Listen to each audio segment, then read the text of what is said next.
सच के साथ। नमस्कार, सिटी वाराणसी लाइव में आप सभी का स्वागत है। मैं हूं ममता चौरसिया। आइए नजर डालते हैं आज की हेडलाइंस पर। पीएम मोदी के काशी आगमन के मद्देनजर तैयारियों का जायजा लेने काशी पहुंचे सीएम योगी। श्री काशी विश्वनाथ धाम स्थित नंदी की प्रतिमा को 51 किलो रुद्राक्ष चढ़ाने जा रहे लोगों को पुलिस ने रोका। सावन के ठीक पहले जलकुंभी से पटा काशी के प्रमुख धर्मस्थलों में से एक मार्कंडे गंगा का तट। और प्रधानमंत्री के सिगरा स्टेडियम में जनसभा की तैयारियां अंतिम चरण में। मुख्य मैदान में बनाया जा रहा है विशालकाय वाटरप्रूफ पंडाल। और अब खबरें विस्तार से। पीएम मोदी के काशी आगमन के मद्देनजर तैयारियों का जायजा लेने काशी आए योगी ने अधिकारियों को निर्देश दिया कि तैयारियों में कोई कमी न रह जाए। प्रधानमंत्री नरेंद्र मोदी 7 जुलाई को काशी आएंगे। इसकी तैयारियों का जायजा लेने के लिए मुख्यमंत्री योगी आदित्यनाथ मंगलवार को वाराणसी पहुंचे। उन्होंने अधिकारियों को स्पष्ट आदेश दिया कि तैयारियों में कोई कमी न रहे। योगी करीब 1:30 बजे पुलिस लाइन हेलीपैड पर उतरे। उसके बाद सर्किट हाउस पहुंचकर अधिकारियों से तैयारियों की समीक्षा की। इसके बाद सिगरा स्थित रुद्राक्ष गए, जहां प्रधानमंत्री राष्ट्रीय शिक्षा सम्मेलन का शुभारंभ करेंगे। इसके बाद वह सिगरा स्टेडियम गए, जहां वह लोकार्पण व शिलान्यास करेंगे। उसके बाद सभा को संबोधित करेंगे।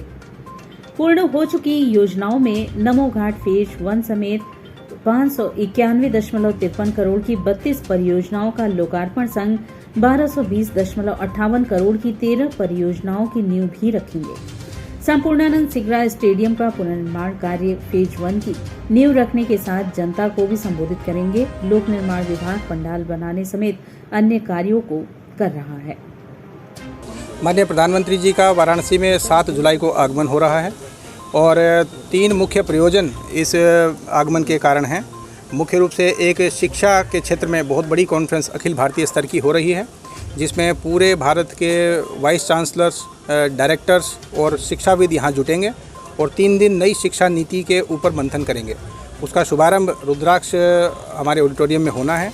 उसके शुभारंभ के अवसर पर जो ओपनिंग सेशन है, उसमें माननीय प्रधानमंत्री जी शिरकत करके उसकी ओपनिंग सेशन का शुभारंभ करेंगे। साथ ही उस 3 दिन की कॉन्फ्रेंस का उद्घाटन करेंगे। इसी के साथ वाराणसी के जो प्रोजेक्ट्स हैं, जो लगभग हमारे लोकार्पण के लिए तैयार हैं और जिनका शिलान्यास होना है, उनका भी कार्यक्रम रखा गया है। स्पोर्ट्स का एक बहुत बड़ा स्टेडियम का रीडेवलपमेंट का कार्य सिगरा स्पोर्ट्स स्टेडियम का होना है। इसीलिए सिगरा स्पोर्ट्स स्टेडियम में स्पोर्ट्स पर्सन्स के बीच में ये कार्यक्रम आयोजित होगा और स्टेडियम में ही ये कार्यक्रम रखा गया है। फेज़ 1 का जो सिगरा स्पोर्ट्स स्टेडियम का रीडेवलपमेंट है 87 करोड़ की लागत से, उसका यहाँ पे शिलान्यास किया जाएगा। साथ ही फेज़ 2 का जो मॉडल है उसका निरीक्षण भी उनके द्वारा किया जाएगा। फेज़ 2 की जैसी बिडिंग आदि हो जाएगी, 1-1.5 महीने बाद उसका भी अनाउंसमेंट होगा। इसी के साथ बड़ा लालपुर स्पोर्ट्स स्टेडियम में भी कुछ कार्य हुए हैं। कुल मिला के स्पोर्ट्स की थीम पे ही ये कार्यक्रम आधारित है, लेकिन उसके साथ ही हमारे रोड्स के सेक्टर के, पेयजल, सीवरेज और इसके साथ टूरिज़्म के सेक्टर के कई प्रोजेक्ट हैं जो तैयार हो गए हैं। 1200 करोड़ की 13 परियोजनाएं हैं जिसका यहाँ पे शिलान्यास किया जाएगा और 591 करोड़ की 32 परियोजनाएं हैं जिनका लोकार्पण किया जाएगा। तो कुल मिला के लगभग 1800 करोड़ की परियोजनाओं की सौगात काशी को मिलने जा रही है। इसमें एक स्पेशल प्रोजेक्ट है अक्षय पात्र के द्वारा संचालित की जाने वाली किचन, जिसकी ज़मीन और जिसका सारा 13 करोड़ का वित्त पोषण राज्य सरकार के द्वारा किया गया है। उसमें मिड डे मील सेंट्रलाइज्ड रूप से 1 लाख बच्चों का बना के स्कूल्स में डिस्ट्रीब्यूट कराया जाएगा। ये किचन अक्षय पात्रा के द्वारा चलाई जाएगी। उस किचन का शुभारंभ भी माननीय प्रधानमंत्री जी मौके पे ही जाके LT कॉलेज में करेंगे। वहीं पे वो 20 बच्चों से संवाद भी करेंगे। वो 20 बच्चे ऐसे होंगे जो स्कूल के, हमारे गवर्नमेंट के प्राइमरी स्कूल्स के विद्यार्थी हैं और जिनको सीधा सीधा इस मिड डे मील योजना का लाभ मिलेगा। मंगलवार को श्री काशी विश्वनाथ मंदिर में विराजमान नंदी महाराज को 51 किलो रुद्राक्ष चढ़ाने जा रहे ज्ञानवापी मुक्ति महापरिषद के कार्यकर्ताओं को पुलिस ने रोका। श्री काशी विश्वनाथ धाम स्थित नंदी की प्रतिमा को 51 किलो रुद्राक्ष चढ़ाने जा रहे ज्ञानवापी मुक्ति महापरिषद के कार्यकर्ताओं को मंगलवार को पुलिस ने रोक दिया। कार्यकर्ता जिद पर अड़े रहे और पुलिस ने उन्हें जाने से रोक दिया। इससे नाराज महापरिषद के कार्यकर्ता मैदागिन चौराहे पर धरने पर बैठ गए और हनुमान चालीसा का पाठ करने लगे। काफी जद्दोजहद के बाद कार्यकर्ताओं को आम श्रद्धालुओं की तरह मंदिर में जाकर दर्शन करने और परिसर स्थित हनुमान मंदिर में रुद्राक्ष को चढ़ाने की इजाजत दी गई। चौक थाना प्रभारी शिवकांत मिश्र के अनुसार ज्ञानवापी मुक्ति महापरिषद के कार्यकर्ताओं ने बाकायदा विज्ञप्ति जारी करके मंदिर के पश्चिमी द्वार के पास मौजूद नंदी को 51 किलो रुद्राक्ष चढ़ाने की बात कही थी। इसको लेकर पुलिस अलर्ट थी। सुबह 25 से 30 की संख्या में कार्यकर्ता 51 किलो रुद्राक्ष लेकर मैदाकिन के रास्ते पैदल ही मंदिर की ओर बढ़ने लगे। पुलिस रास्ते पर मौजूद रही। सभी कार्यकर्ताओं को मैदाकिन चौराहे पर रोक दिया। इसे लेकर पुलिस और कार्यकर्ताओं के बीच नोक-झोंक हुई। कार्यकर्ता समूह के साथ मंदिर जाने पर अड़े रहे। ज्ञानवापी मुक्ति महापरिषद के कार्यकर्ताओं को वाराणसी कमिश्नरेट की पुलिस ने मैदाकिन पर रोक दिया। इससे नाराज महापरिषद के कार्यकर्ता मैदाकिन चौराहे पर सड़क पर धरने पर बैठ गए और हनुमान चालीसा का पाठ करने लगे। मामले को तूल पकड़ता देख आनन फानन में 3 थानों की फोर्स मैदाकिन चौराहे पर पहुंची। काफी हुज्जत के बाद आला अफसरों के निर्देश पर महापरिषद के 15 कार्यकर्ताओं को दर्शन पूजन की अनुमति मिली तो मामला शांत हुआ। बड़ी संख्या में मौजूद पुलिसकर्मी उन्हें आगे बढ़ने नहीं दे रहे थे। पुलिस का कहना है कि इस कार्यक्रम के लिए कोई इजाजत नहीं ली गई है। वहीं कार्यकर्ताओं का कहना था कि दर्शन पूजन के लिए उन्हें किसी से इजाजत लेने की जरूरत नहीं है। रोके जाने से नाराज महापरिषद के कार्यकर्ता मैदाकिन चौराहे पर सड़क पर धरने पर बैठ गए और हनुमान चालीसा का पाठ करने लगे। मामले की संवेदनशीलता को देखते हुए 3 थानों की पुलिस मौके पर पहुंच गई। पुलिस के समझाने बुझाने पर कार्यकर्ताओं ने अपनी जिद छोड़ी। इसके बाद 15 कार्यकर्ताओं को आम श्रद्धालुओं की तरह मंदिर जाने और दर्शन पूजन करने की इजाजत दी गई। साथ ही कार्यकर्ता इस पर भी राजी हुए कि रुद्राक्ष को नंदी को न चढ़ाकर परिसर स्थित हनुमान मंदिर में चढ़ाया जाए।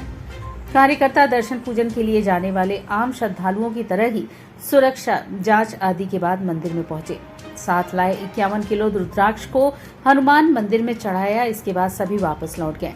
ज्ञानवापी मुक्ति महापरिषद के कार्यक्रम को लेकर चौक व कोतवाली पुलिस अलर्ट रही। मंदिर परिसर में सुरक्षा कर्मी मुस्तैद रहे। हम लोगों के लिए सौभाग्य की बात है, गर्व की बात है कि बाबा के दर्शन के लिए और उनके माल्यार्पण के लिए हम लोगों को अनुमति मिल गई और ये सबसे खुशी की बात है। और हर से धन्यवाद ज्ञापित करता हूँ पुलिस कमिश्नर साहब का, सतीश गणेश जी का, जिनके द्वारा ये अनुमति दिलाई गई। और प्रशासन इसी तरह सहयोग करे, हिंदुओं का भी यही हम लोग चाहते हैं और लगातार पूजा करने का अनुमति मिलता है। सिगरा स्टेडियम में प्रधानमंत्री मोदी की जनसभा की तैयारियां जोर शोर से चल रही हैं। सैकड़ों मजदूर दिन रात काम करके पंडाल व अन्य व्यवस्थाओं को अंतिम रूप देने में लगे हैं। पेश है एक रिपोर्ट। सिगरा स्टेडियम में प्रधानमंत्री के आगामी 7 जुलाई को होने वाली जनसभा की तैयारियां जोर शोर से चल रही हैं।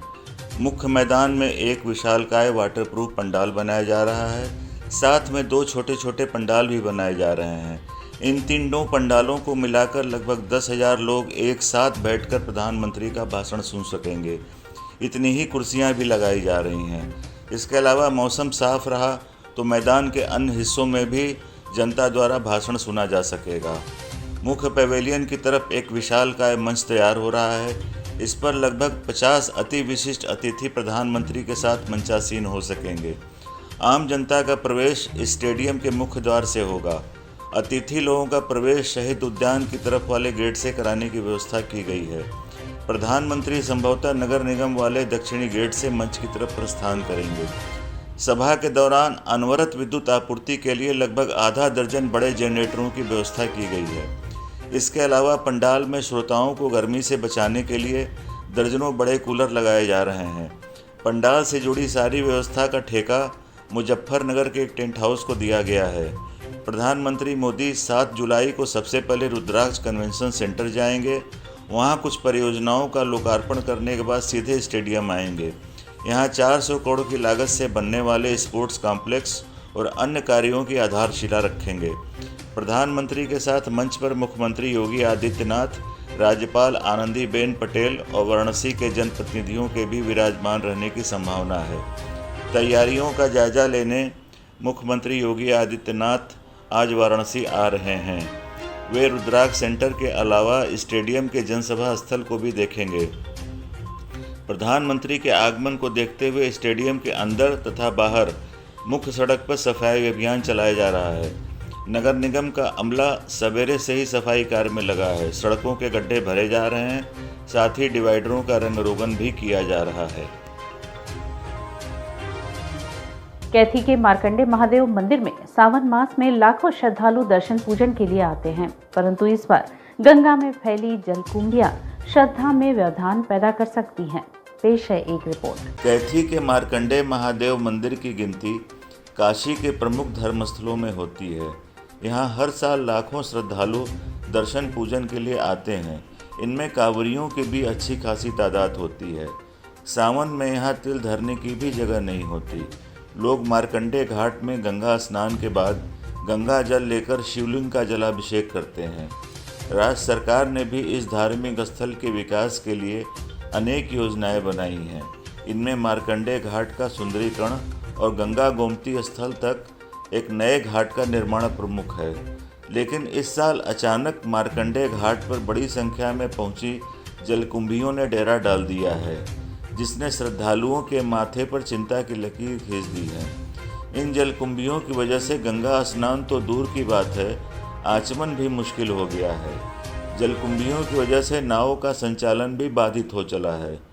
स्थानीय नागरिकों का कहना है कि 2-3 दिन पहले अचानक पूरब दिशा से बड़ी संख्या में जलकुंभी आ टपकी और घाटों के आसपास पसर गईं। हालांकि सरकारी अमला जलकुंभियों को साफ करने के प्रयास में लगा है, लेकिन लोगों की चिंता इस बात को लेकर है कि अगर 14 जुलाई को सावन के आगमन तक जलकुंभियां साफ नहीं हुई तो क्या होगा। और यहाँ वक्त उछला है एक छोटे से ब्रेक का। मिलते हैं ब्रेक के बाद। वाराणसी लाइव, सच के साथ। PMC hospital, habitat for humanity. Doctor Sanjay Chaurasia और डॉक्टर श्वेता चौरसिया के दूरदर्शी सोच और सेवा भाव से पीएमसी हॉस्पिटल की शुरुआत हुई। 2008 से पीएमसी हॉस्पिटल ने लोगों को उत्कृष्ट चिकित्सा सुविधा प्रदान की है। पीएमसी हॉस्पिटल बनारस में उपलब्ध सर्वोत्तम हॉस्पिटल में से एक है। प्रसूति एवं स्त्री रोग विभाग, पीडियाट्रिक्स एवं नियोनेट्रोलॉजी, जनरल एवं लेप्रोस्कोपिक सर्जरी, अस्थि एवं जोड़ रोग, यूरोलॉजी एवं गैस्ट्रोलॉजी, मनोरोग विभाग, फिजियोथेरेपी जैसी कई सुविधा उपलब्ध है। पीएमसी हॉस्पिटल आपको डॉक्टर द्वारा नियमित ओपीडी की सुविधा देता है। इसके साथ ही आधुनिक गहन चिकित्सा इकाई आईसीयू, आईसीसीयू की सुविधा एक ही छत के नीचे आपको मिलती है। मैं doctor Sanjay Chaurasia, director PMC hospital Ravindrapuri, Varanasi. PMC hospital NABH accredited एवं ISO तथा QCI द्वारा मान्यता प्राप्त 50 bed super multi speciality hospital है। पिछले 10 वर्षों से निर्धन परिवारों के लिए एक विशेष OPD की सुविधाएं प्रदान की गई हैं, जिसके माध्यम से स्त्री रोग विभाग एवं बाल रोग विभाग में 1 लाख से अधिक लाभार्थियों को OPD की निःशुल्क सेवाएं प्रदान की गई हैं। हमारा उद्देश्य है कि कम खर्च में उत्कृष्ट स्वास्थ्य सेवाएं आम जनमानस को सर्वसुलभ कराएं। PMC hospital, habitat for humanity, Ravindrapuri extension behind Durga Kund, Varanasi.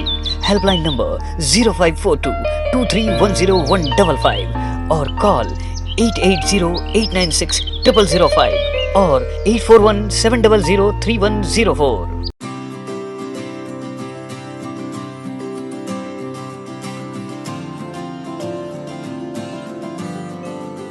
We know how to shine, we know how to rise. We are nurtured with the best, having fun and some rest. We are learning today, we will lead tomorrow. We are choosing our way, we're learning and play. We are creative, that is our motive. We are RS World School. We are creative, that is our motive. We are RS World School, RS World School. We just don't believe in learning, we believe in creative learning. We are RS World School. Learn today, lead tomorrow. Corona virus ने देश में एक बार फिर से रफ्तार पकड़ ली है। ऐसे में जरूरी है कि सभी लोग पूरी एहतियात बरतें। घर से बाहर निकलते समय मास्क का सदैव प्रयोग करें। समय समय पर हाथों को सैनिटाइजर से सैनिटाइज करें। ज्यादा भीड़ भाड़ वाली जगहों में जाने से बचें। 2 गज की दूरी का पालन करें। स्वस्थ रहें, सुरक्षित रहें। जनहित में जारी वाराणसी लाइव। वाराणसी लाइव, सच के साथ। और ब्रेक के बाद पुनः आपका स्वागत है। योगी सरकार के 100 दिनों के कार्यकाल को कांग्रेस ने असफल बताया। उन्होंने कहा कि योगी सरकार का दूसरा कार्यकाल जंगल राज पार्ट 2 है। मंगलवार को योगी सरकार असफल 100 दिन पूरे होने पर महानगर कांग्रेस कमेटी द्वारा महानगर अध्यक्ष राघवेंद्र चौबे की अगुवाई में एक पत्रकार वार्ता राजू भवन मैदागिन पार्टी कार्यालय पर हुआ। पत्रकार वार्ता को संबोधित करते हुए महानगर अध्यक्ष राघवेंद्र चौबे ने कहा कि योगी सरकार का दूसरा कार्यकाल जंगल राज पार्ट 2 के नाम से जाना जाएगा। योगी सरकार ने 100 दिनों में सत्ता का दुरुपयोग किया है, लोकतंत्र व संविधान को कमजोर किया है। योगी सरकार के 100 दिन में मुख्यमंत्री जिन जिन उपलब्धियों को बताए हैं वे सब झूठ, फरेब व भ्रष्टाचार हैं। योगी सरकार की नाकामी को काले अक्षरों में लिखा जाएगा। अपराध बेलगाम है, कानून व्यवस्था ध्वस्त है, महिलाएं असुरक्षित हैं, युवा बेरोजगार हैं और सरकार झूठे आंकड़े गिनाने की व्यस्तता में तल्लीन है। प्रदेश की हालत यह है कि किसान और नौजवान छात्र आत्महत्या करने पर विवश हैं। काशी में मूलभूत जन समस्याओं का अंबार लगा है, सीवर सिस्टम ध्वस्त है। एक बारिश के बाद काशी का विकास सड़कों पर बहते हुए नजर आता है। प्रधानमंत्री जी का संसदीय क्षेत्र सर्वाधिक मंत्रियों का क्षेत्र होने के बाद भी काशी में मूलभूत जन समस्याओं का अंबार लगा है। प्रधानमंत्री जी का जब भी काशी आगमन होता है तो खेल मैदानों को नष्ट कर दिया जाता है। पहले बरीका खेल मैदान को नष्ट किया गया, अब संपूर्णानंद स्टेडियम जहां हजारों प्रतिभाएं अपने जीवन संवारने के लिए मेहनत करते हैं, अब उस खेल मैदान को भी प्रधानमंत्री जी के कार्यक्रम के लिए नष्ट किया जा रहा है। काशी में नया एक भी स्टेडियम बना नहीं पाए, काशी में जो बना है उसे बिगाड़ रहे हैं। पिछले 8 वर्षों में जब जब डिरेका में, बरेका में इनकी सभाएं हुई, हम लोग कांग्रेस के लोग जा करके इनको आगाह करते रहे उस मैदान को बचाने के लिए, लेकिन जब तक ये लोग उस मैदान को पूरी तरह से तबाह न कर लिए तब तक चैन से न बैठे। अब इनकी नज़र कांग्रेस द्वारा बनाए गए हमारे राष्ट्रीय स्तर के, जिसमें रणजी मैच हुए हैं, बनारस के सैकड़ों खिलाड़ी रोज अभ्यास करते हैं, हजारों लोग जाके सुबह टहल करके अपने शरीर को स्वस्थ रखते हैं, उस मैदान पे भी इनकी नज़र पड़ चुकी है। संपूर्ण स्पोर्ट्स मैदान को ये पूरी तरह से सभा के नाम पे वहाँ पे उस पिच को जो राष्ट्रीय मानक की पिच है उसको तहस नहस कर दिया है। इसके हम इनकी निंदा करते हैं और इनको आगाह करते हैं कि बनारस के खिलाड़ियों के साथ, बनारस के स्थानीय लोगों के साथ। ट्रामा सेंटर कैंपस व रमना में 2 दिनों में 22,000 पौधे लगाए गए।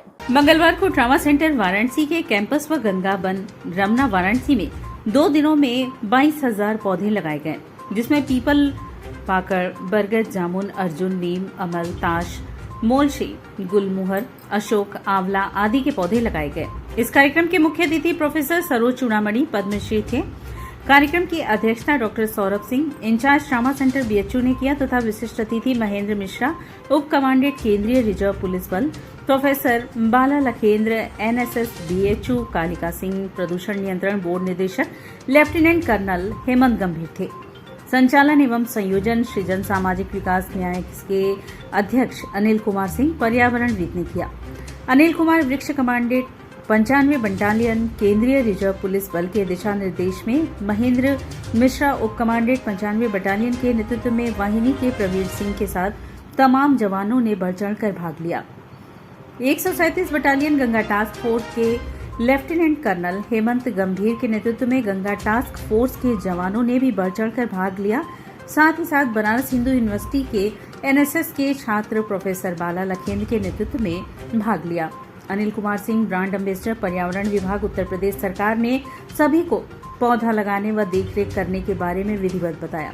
सौरभ सिंह, आचार्य प्रभारी, ट्रामा सेंटर काशी हिंदू विश्वविद्यालय ने आज के कार्यक्रम को सफल बनाने के लिए सभी को धन्यवाद ज्ञापन दिया।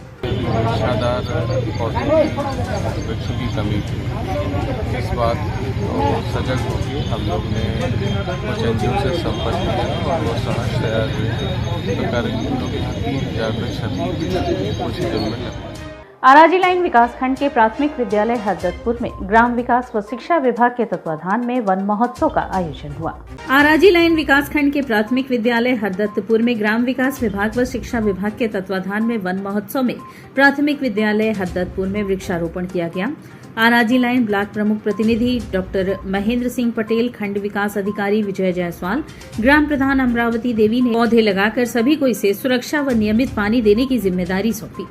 साथ ही मिलकर संकल्प लिया कि जिस पौधे को हम लगाए हैं उसे हम उगाएंगे। पूर्व में लगाए गए पौधे जिसका जिक्र प्रमुख प्रतिनिधि डॉक्टर महेंद्र सिंह पटेल को कराया। इस अवसर पर ब्लॉक प्रमुख प्रतिनिधि डॉक्टर महेंद्र सिंह पटेल, खंड विकास अधिकारी विजय जायसवाल, सहायक विकास अधिकारी रविंद्र सिंह, प्रधान अध्यापिका पूनम चौरसिया, अमरावती देवी, प्रधान प्रतिनिधि भैयालाल, शिक्षक संकुल तृप्त रानी मिश्रा, मंजूलता, मीना मसीहा, फरजाना बेगम, सविता चौरसिया, गणेश श्रीवास्तव, मीना देवी, मोहम्मद अनवर, अनिल पटेल, भीम कुमार, राहुल कुमार आदि लोग उपस्थित थे। आज बृहद वृक्षारोपण कार्यक्रम के तहत हम लोग भी एक कार्यक्रम वहाँ किए और इस महा अभियान में हम भी सहभागी बने और लोगों से हम लोगों ने एक अपील किया कि आज जो वृक्षारोपण हम कर रहे हैं इसको बचाएं ताकि प्रकृति बचे और प्रकृति बचेगा तो लोगों का जीवन बचेगा। महिलाओं को आत्मनिर्भर और सशक्त बनाने के उद्देश्य से रंगरेज का मंच सजाया गया, जिसमें 35 स्टॉल लगाए गए। महिलाओं को आत्मनिर्भर और सशक्त बनाने की दिशा में कार्य करते हुए समाज सेविका गौरी केडिया और रिद्धि अग्रवाल ने विभिन्न संस्थाओं के सहयोग से भेलूपुर स्थित डायमंड होटल के हॉल में रंगरेज का मंच सजाया। इस मंच पर जहां कोलकाता, वाराणसी, आगरा, गोरखपुर, प्रयागराज सहित देश शहरों से महिला व्यापारियों ने अपने व्यवसाय का स्टॉल सजाया और लोगों को अपने व्यापार के बारे में जानकारी दी। कार्यक्रम का शुभारंभ मुख्य अतिथि प्रतिष्ठित स्त्री रोग विशेषज्ञ डॉक्टर दीपाली गुप्ता द्वारा दीप प्रज्वलित कर किया गया। इस मौके पर उन्होंने रंगरेज एग्जीबिशन के आयोजकों गौरी केडिया व रिद्धि अग्रवाल सहित आयोजन में भागीदारी करने वाली महिला व्यापारियों को शुभकामनाएं देते हुए कहा कि आपका प्रयास निश्चय ही महिलाओं के जीवन में बदलाव लाएगा और वो अपने जीवन में और भी सशक्त व आत्मनिर्भर बनेंगी। एग्जीबिशन में 35 स्टॉल लगाए गए थे, जिनमें प्रमुख रूप से वाराणसी से सबल संस्था ने हैंडीक्राफ्ट, प्रयागराज के हैप्पी गिफ्ट ने गिफ्ट आइटम, कोलकाता के मिसोमा व तराशा बुटीक ने लेडीज कपड़े सहित कई अन्य संस्थाओं व महिला व्यापारियों द्वारा handcraft, artificial jewellery, gift item, सौंदर्य प्रसाधन आदि के स्टॉल लगाए थे। इस दौरान खरीदने वालों को विशेष छूट व ड्रा के माध्यम से उपहार प्रदान किया गया। कि मैं नारी को जो घर पे भी हैं उनको भी मैं यहाँ पे लाई हूँ और आप देखेंगे कि जो मतलब कम एज की भी लड़कियाँ यहाँ पे हैं, अपना प्रदर्शन सब दिखा रही हैं। कितने स्टॉल लगाए गए हैं? 35 स्टॉल्स यहाँ पे हैं, जिसमें NGO भी है, वुमेन्स वियर भी है, मेंस वियर भी है, सब टाइप के, स्किन केयर है, कॉस्मेटिक्स है, सब टाइप का एक ही इसके नीचे। और इसी के साथ सिटी वाराणसी लाइव का यह प्रसारण यहीं समाप्त होता है। ममता चौरसिया को दे इजाजत। नमस्कार।